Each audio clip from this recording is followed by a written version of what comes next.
반기문 사무총장이 대세로 되어 있는데 반기문 유엔 사무총장을 만들어낸 분이 우리 김원웅 이사장님이라고 저희가 듣고 있어요. 그래서 그거에 대해서 어떻게 생각하시는지 좀 말씀해 주세요. 제가 한마디로 말씀드려서 반기문이라는 사람은 그냥 관료예요. 이제 정치 지도자로서의 경륜과 철학 같은 것은 저는 그 문제에서는 좀 문제가 있다고 보고요. 그냥 단순한 관료다. 그런데 어떻게 보면 대단히 탁월한 관료예요. 왜 대단히 탁월하냐? 노무현 정부 때 청와대에서 특보를 하고 장관을 지냈잖아요. 그때 노무현 정부의 참여정부의 남북 화해협력 정책에 대해서 굉장히 적극적으로 협력하고 앞장서고 했던 사람이에요. 근데 요즘 그 이후에 하는 걸 보면 그 사람들이 본질이 그렇지 않은 사람인데 그렇게 자기를 눌러가면서 그렇게 협력하고 적자하고 좀 나서서 시대를 이렇게끔 하는 거는 대단한 처세가죠. 그러면서 대단한 처세가 사실은.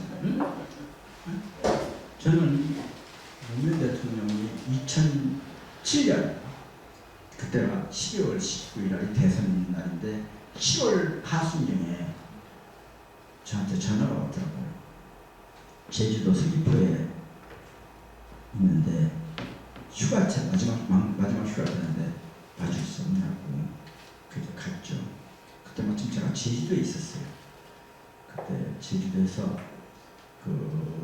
제주도 평화연구원이라는 데가 있거든요.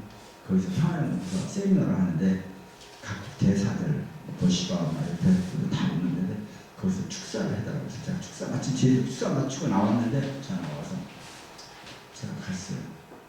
그래서 여러 가지 편하게 그게 막 둘만 있고 우리 영부인만 옆에서 차 나누고 이렇게 하고 셋이만 휴가에서 편하게 휴가를 했는데 그때 반기문 얘기가 나왔어요. 그때 참 우리는 기대가 컸어요. 설사 정권을 바뀌더라도 유엔 사무총장으로서 한반도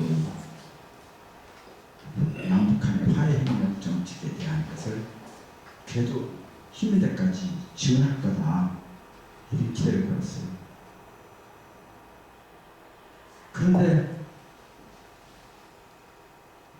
그 이후에 하는 걸 보면은 거기에는 기여한 게 별로 없고 미국의 부시정부나 오바마 정부의 대북 고립화 정책 이런데 앞장서서 발표하고 말하고 표현하고 이런 거 보면서 좀 약간 배신감 같은 거 느끼죠. 어떻게 만든 사무총장인데 사실 반정리가 훌륭하고 똑똑해서 시킨 게 아니라 사실 되는데 장애물이 참 많았거든요. 특히 유엔에는요 사무총장을 뽑는 방법이 유엔 총회에서 뽑지만 실제로 유엔 총회 투표를 하는 게 아니라 유엔 안보리 이사회, 유엔 안보리 15개 국가, 15개국가에서 3분의 2 이상의 동의를 받아서 지지를 받아서 그러면 한 사람 나올 거 아니에요. 15개, 10개 이상 나라가 해야 되니까 한 나라 나가서 그 사람을 발표하면 이 사람 조처에 대해서 또 왔습니다 이렇게 하면 박수 통과시키는 게 그거거든요. 근데 안보리 이사국 15개 나라 중에서 상임 이사국이 5나라가 있습니다. 강대국, 미국, 중국, 영국, 프랑스, 러시아 이렇게 해서 한 나라인데 이 나라가 어느 한 나라에 반대하면은 14나라가 다 찬성해도 안 되게 돼 있어요. 비토권이 있습니다. 거부권이 있어요. 그런데 2006년인가 반기문이 선거운동을 하고 다니는데 러시아를 하려고 하는데 3월 어느 날 제가 그 통일교통위원회 지방에 반기문 총장이 그 당시에 장관이 지방에 보세요. 박 위원장님 문제가 생겼습니다. 그래서 뭐냐고 했더니 프랑스가 반대한다는 거예요. 이유가 뭐냐? 프랑스가 반대하면 안 되는 거예요. 그렇잖아요. 이유가 뭐냐 그랬더니 세계에서 곳곳에 침략전장을 벌이는 나라가 미국인데 미국이 침략전쟁에서 군대 파견하라고 요구할 때마다 한국이 꼭 거기다 머슴처럼 나라는 군대를 보낸다는 거야. 베트남전에도 그렇고 아프간에도 그렇고 그때 이라크 보낼 때거든. 이라크에 유럽에 있는 전 나라가 아무 나라도 유럽에 있는 뭐 핀란드, 뭐 독일, 프랑스, 스페인, 이태리 아무 나라도 안 보냈는데 한국만 대한민국만 3,000여 명의 군대를 보낸 침략군대를 보낸 나라. 그런 나라의 외교부 장관을 어떻게 유엔 사무총장을 시키느냐. 그런데 제가 5월달에 탄자니아가 상임이사업 이게 유엔 안보리사업 중에 하나 탄자니아 갔다 파리를 갔어요. 그래가지고 거기 내각제잖아요. 내각제니까는 국회의원이 아니면 장관이 안 돼요. 그러니까 국회가 사실 실질적으로 입각을 하려면 국회의원을 사다고 하고 있어요. 수상 국회의원이 아니면 안 돼요. 그런 나라니까. 그래서 제가 국회 외교위원장을 만났죠. 만나서 이제 제가 만나서 반기문 좀 도와주라고 했더니 똑같은 얘기를 하는 거예요. 제가 이렇게 얘기했습니다. 당신 말이 많다. 근데 당신은 한국에 대해서 낡은 정보만 가지고 있는 것 같다. 한국이 과거에 그랬다. 근데 지금 그런 정부가 아니다. 응? 지금 북한 핵 문제, 이 문제에 대해서 미국 부시 정부가 갈등이 있는 거 알지? 노무현 정부가.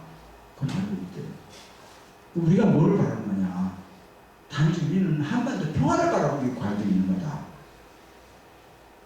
그리고 이번에 노무현 정부가 전시작전권을 미국으로부터 회수하려고 한다.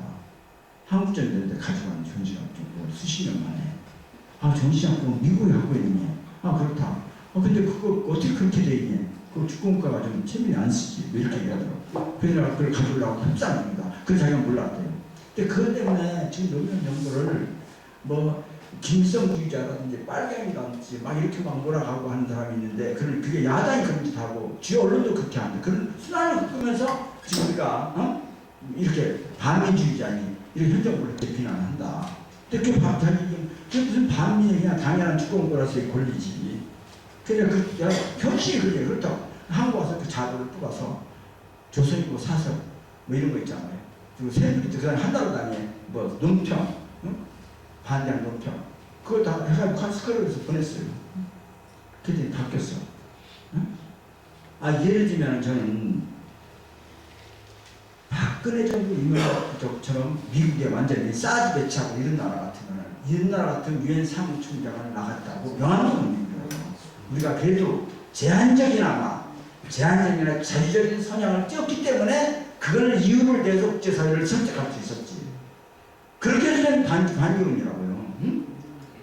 그리고 반기문 다른 사람들 아시아에서 경력자가 여러 명 있었어요. 전 총리 지낸 사람도 있고 외교부 장한 사람도 있고 아시아 유럽인 사전이 많이 있는데 다른 사람들은 다 현직이 아니에요. 그리고 유엔 사무장 때는 다 뛰면은 어느 나라도 당장에 예를 들면 그 자리 외교부 장관은 잘라고 그냥 뛰어라. 소동동 해라. 근데 끝까지 외교부를 가졌어요.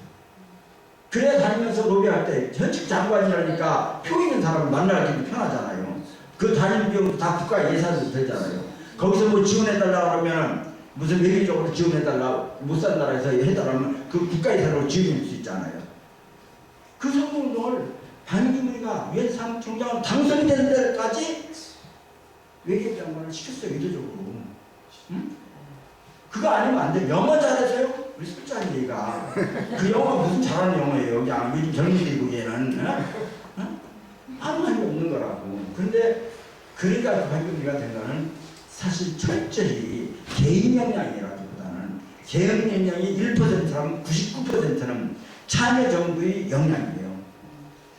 그런데 한 번도 참여정부가 끝나고 지난 8년 동안에 한 번도 남북화해 협력에 대해서 얘기도 안 하고 그것들 편도 안 들고 미국의 정책, 미국의 대북 강경 정책 또 여기에 매몰돼가지고 끌려다니고 거기 눈치 보고 다니고 저는 반기문이를 만약에 대한민국 대통령 보면 대한민국은 국제사회에서 우스운 나라가 될 것인지 진짜 웃기는 나라가 될 거예요. 수준 낮은 나라가 될 겁니다.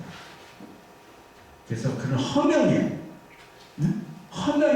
우리 국민들이 요란하지 않아야 된다고 생각해요.